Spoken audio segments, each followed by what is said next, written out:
Halo semuanya, perkenalkan nama saya Rizaulia Permana sebagai host di episode kali ini. Hari ini saya akan membahas sesuatu yang menarik yang berkaitan dengan kreativitas. Saat ini dunia sedang bergerak cepat memasuki revolusi industri keempat, atau yang lebih dikenal dengan sebutan revolusi industri 4.0. Setiap manusia kini dituntut untuk berinovasi dan berprestasi agar dapat bersaing di era globalisasi. Kreativitas menjadi elemen berharga yang dimiliki setiap manusia. Dan saat ini kita sudah bersama dengan seorang kreatif spesialis dari salah satu YouTuber ternama, yaitu Eka Fahrama Putra. Kak Rama ini merupakan lulusan dari Public Relation Vokasi Universitas Indonesia. Langsung saja kita sapa narasumber kita. Halo Kak Rama. Halo semuanya, selamat malam. Halo Kak. Nah, apa kabar nih Kak? Sehat-sehat, alhamdulillah. Walaupun hari ini tanggal merah, tapi di kantor saya mah nggak ada tanggal merah. Masuk aja gitu. Jadi sibuk banget nih Bang sekarang ya? Ya gimana, namanya juga kerjaannya kayak gitu. Kalau kita nggak masuk udah ketinggalan konten sama youtuber lain sebenarnya sih. Nah, kalau kesibukannya sehari-hari ini apa Bang? Kalau ditanya sehari-harinya ngapain, udah pasti syuting. Syuting tuh sehari bisa sampai 4-6 konten dengan 4 talent yang dimiliki di tempat saya bekerja. Itu tuh jadi ada 4 YouTuber yang dimana saya bertanggung jawab untuk mencarikan konten-konten yang berkaitan dengan gaya atau tipe masing-masing YouTuber. Kayak gitu aja sehari-harinya. Sampai malam deh habis kerja kuliah. Nah, untuk tentang topiknya nih Bang. Abang sendiri kan sebagai kreatif spesialis nih. Nah, kalau boleh tahu kreatif spesialis itu? Oke. Kalau boleh kasih tahu sedikit ya, kreatif spesialis tuh menurut pandangan saya, menurut saya gini, pada dasarnya semua orang tuh kreatif. Tinggal sebenarnya kalian tuh vokal apa enggak aja sih gitu. Ketika kalian punya ide, kalian bisa atau mampu nggak menyampaikan ide tersebut dengan baik, bisa mendeliver ide tersebut dengan baik. Karena gini, ini bukan pepatah, ini ada satu kata dari editor dan kreatifnya Raffi Ahmad atau Ras Entertainment. Dia ngomong gini, sebenarnya nggak ada ide yang original lagi semenjak era 2000-an ini gitu. Jadi jangan ragu buat ATM atau amati, tiru, dan modifikasi gitu. Karena siapa tahu konten tersebut atau materi tersebut ketika ada di kalian yang eksekusi lebih bagus. Kan kita nggak tahu. Kalau ditanya kreatif spesialis ngapain, jadi gini, setiap harinya saya bertugas untuk mensuggest konten. Kalau emang dia oke, misalkan oke, saya mau ini syutingnya atau mau ini RAM gitu. Ya saya bertugas untuk kumpulin alat-alatnya atau bahan-bahannya, saya cari segala macam, dikumpulin dalam satu studio, saya kasih tahu setnya kayak gini, nanti bisa kita ceritain lagi ke editor, editingnya kayak gini. Setelah itu selesai syuting kan video diedit segala macam. Saya juga menjadi gerbang terakhir untuk ketika video tersebut mau dipublish dan dikonsumsi halayak banyak. Kayak gitu sih kurang lebih sehari-hari. Dan apa itu kreatif spesialis menurut saya? Nah, untuk pertanyaan selanjutnya nih, Kak Rama. Apakah kreativitas dapat dipelajari dan bagaimana cara mengembangkan kreativitas tersebut? Apakah kreativitas bisa dipelajari dan apakah kreativitas bisa diasah gitu ya? Ya kalau misalkan bisa dipelajari, bisa banget. Caranya gini. Kalau saya biasanya kalau udah mentok banget, udah nggak ada ide apa-apa, boleh tidur. Malah disaranin ini tidur aja, istirahat, dikasihan otaknya, dikasih istirahat dulu aja gitu. Istirahat, habis istirahat bisa tuh cukup 20 menit, 30 menit itu cukup. Habis itu cari lagi konten di YouTube, di TikTok atau di mana, cari konten itu banyak banget loh. Dari sekitar aja itu banyak banget. Oh, dibilang bisa diasah, bisa banget dan itu harus didukung dengan lingkungan yang suportif. Biasanya gini, orang tuh kalau punya ide nih, punya ide, bisa aja dalam satu kesempatan kita di sini semuanya yang dengar punya ide yang sama, misalkan.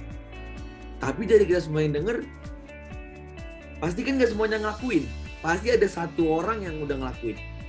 Makanya yang penting itu sebenarnya bukan idenya, tapi kadang-kadang ada ide, tapi dieksekusi nggak. Mau ide sebagus apapun, ide secemerlang apapun, kalau nggak dieksekusi, it's nothing sebenarnya. Gimana tahu itu ide brilian, orang nggak dieksekusi, gimana tahu itu ide jelek, orang nggak dieksekusi. Jadi idenya dikit aja, yang penting aksinya yang banyak. Saya tuh suka saya gini, kalau lagi brainstorm saya selalu awali dengan kayak gini. Teman-teman, saya punya satu kalimat, boleh dong direspon, boleh ditolak, boleh diterima, boleh disanggah atau apapun, boleh lempar. Wah, itu pasti semua orang bakal kayak mikir keras banget dan kayak mau berlomba-lomba buat nanggepin itu karena lingkungannya suportif. Nah, untuk pertanyaan ketiga nih Kak, apa saja rintangan yang dialami Kak Rama sendiri dalam mengembangkan kreativitas? Ketika ini yang bekerja daripada otot, rasanya itu bakal capek banget, jauh lebih capek daripada otot yang kerja. Karena kalau otot tuh ada batasannya, tahu batasnya di mana. Oh, ini udah capek ototnya. Tapi kalau ini tuh nggak ada, di otak tuh nggak ada batasannya. Jadi kayak, wah yang penting mikir yang terbaik deh, apa yang terbaik ya. Jadi ini yang kasihan tuh sebenarnya pekerja yang dipakai otaknya. Walaupun semua orang juga harus pakai otaknya sih, tapi itu tuh bakal rasa lebih capek daripada kerja otot. Palingan habis mikir aja, jadi kayak habis pulang kerja gitu. Misalkan habis kuliah atau habis kerja kan kuliah langsung jam 7 sampai jam 9. Itu ngerasanya kayak, aduh kok badan capek banget ya, atau kok kayaknya nih tubuh lelah banget. Yang penting untungnya udah tahu cara ngatasinnya ya istirahatnya yang cukup, makannya yang benar, atau beli barang-barang yang kita suka. Walaupun ya maksudnya bukan nggak bagus, lebih baik kan disimpan uangnya atau apalah. Tapi gajian tuh itu harus self reward. Jadi ketika dapat nih saya bayar nih selama 1 bulan berpikir, beli baju gitu. Itu tuh harus menurut saya itu perlu, karena itu yang ngebuat semuanya tuh nggak jadi hambatan atau rintangan sebenarnya. Nah, untuk pertanyaan yang keempat nih Bang. Jadi kita tuh punya games gitu Bang. Nah, gamesnya ini buatlah sebuah bayangan konten dari benda-benda yang nantinya disebutkan oleh saya sendiri. Oke. Nah, contohnya nih. Dari pagi saya kerja, masih ditanya juga masih disuruh kerja saya ya. Nah, untuk benda-bendanya nih. Bendanya itu minyak kayu putih sama galon. Gimana tuh Bang jadiin konten? Minyak kayu putih sama galon. Oke. Itu bisa, itu kayaknya semua orang Indonesia bisa tuh. Jadi ini aja mainnya, saya butuh 2 galon sama 1 minyak kayu putih. Yang 1 galonnya penuh, 1 galonnya kosong.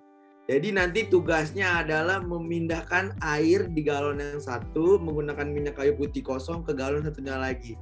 Kira-kira itu selesainya 1 bulan lah, atau 2 bulan juga bisa sebenarnya. Tapi nggak terlalu lama kok. Tapi itu menjadi ide yang cukup menarik sih sebenarnya. Pinter juga kalian milih barangnya ya.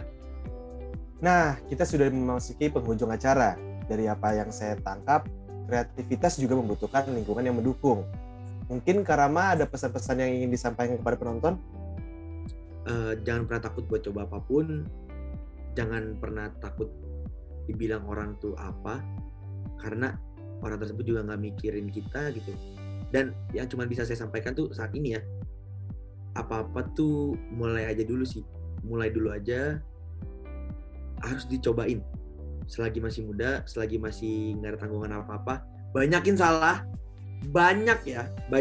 ya, bukan salahnya gede loh, banyak, tapi tahu cara ngatasinnya. Terima kasih Bang Rama.